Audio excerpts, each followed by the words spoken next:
Hai para pejuang buah hati, balik lagi ke channel YouTube saya Dr. Ina Anwar, spesialis kebidanan dan penyakit kandungan. Saya berpraktek di Morula IVF Jakarta Bunda International Clinic.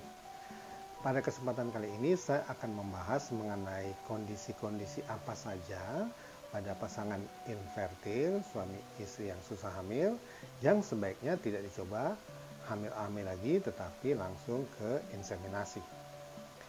Jadi yang dimaksud inseminasi intrauterin adalah program hamil yang tidak alami, tapi sudah dibantu dengan memasukkan atau menempatkan sperma dari suami tentunya langsung ke dalam rongga rahim dari istri. Secara alami, kalau hubungan seksual, maka sperma ditempatkan di vagina dan sebagian besar tentu akan mati di vagina, hanya sebagian kecil atau bisa jadi tidak ada sperma yang bisa masuk ke dalam rongga rahim sehingga tidak terjadi kehamilan. Tentu saja sperma yang dimasukkan ke dalam rongga rahim langsung itu terlebih dahulu harus dipreparasi, artinya dicuci, disaring, baru sperma yang bagus yang dipanen dari hasil pencucian tersebut itulah yang dimasukkan langsung ke dalam rongga rahim.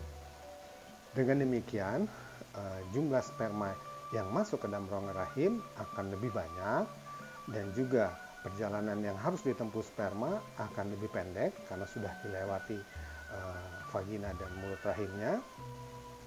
Dan juga hambatan-hambatan yang harus dilalui oleh sperma itu akan lebih sedikit karena umumnya hambatan itu terjadi pada vagina dan mulut rahim. Jadi peluang sperma untuk bertemu dengan sel telur menjadi lebih besar. Tentu saja timing atau saat memasukkan sperma ke dalam rongga rahim ini haruslah di sekitar terjadinya ovulasi sehingga sperma tidak harus menunggu waktu yang lama untuk bisa bertemu sama sel telur.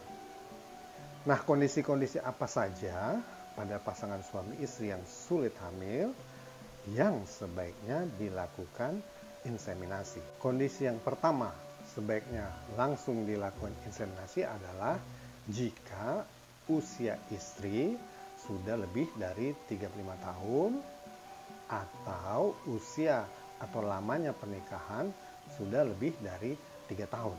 Karena pada kondisi ini jika usia istri sudah lebih dari 35 tahun tentu kesempatan untuk hamil sudah sangat pendek dan juga peluang hamil secara alami sudah menurun.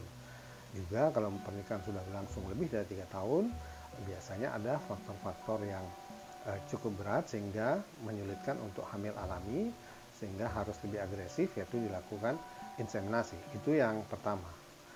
Faktor kedua adalah jika terdapat kelainan pada sperma jika dilakukan analisa sperma, tetapi kelainannya termasuk ringan, artinya konsentrasi sperma per cc kurang dari 15 juta tapi masih lebih dari 10 juta.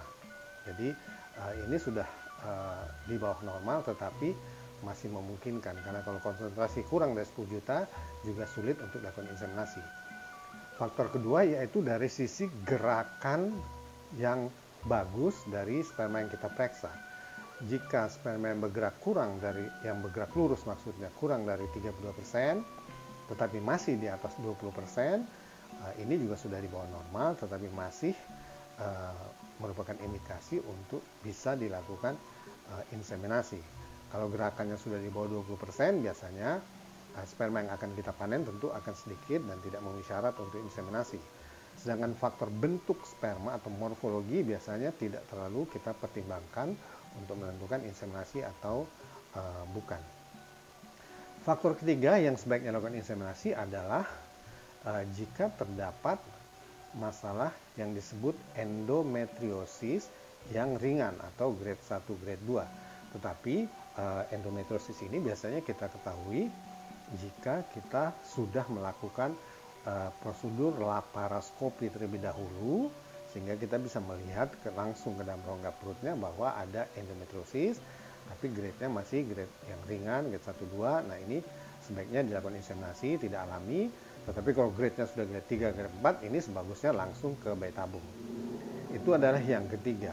Faktor yang keempat yaitu jika terdapat kelainan pada mulut rahim atau vagina yang biasanya infeksi seperti infeksi mulut rahim atau cervicitis atau infeksi di vagina, mungkin keputihan yang tidak bisa diobati atau selalu berulang, atau cairan di mulut rahim atau vaginanya itu relatif sedikit atau kental sehingga sangat sulit ditembus oleh sperma yang secara alami berada di vagina. Ini juga sebagusnya dilakukan inseminasi.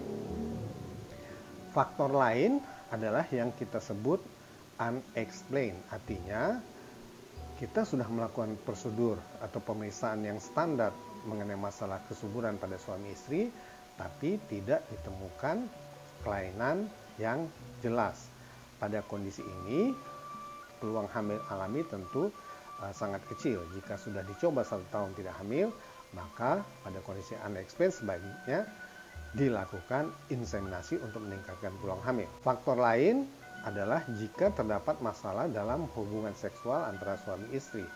Mungkin ada disfungsi ereksi, artinya gangguan ereksi pada suami, ataupun adanya vaginismus misalnya pada istri, sehingga hubungan seksual akan sangat sulit dilakukan. Walaupun ini bisa disembuhkan, tapi tentu memerlukan waktu yang cukup panjang.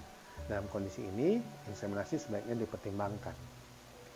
Faktor lain adalah faktor anovulasi atau sel telur yang normalnya tumbuh setiap bulan, tapi oleh sebab tertentu sel telur tidak tumbuh.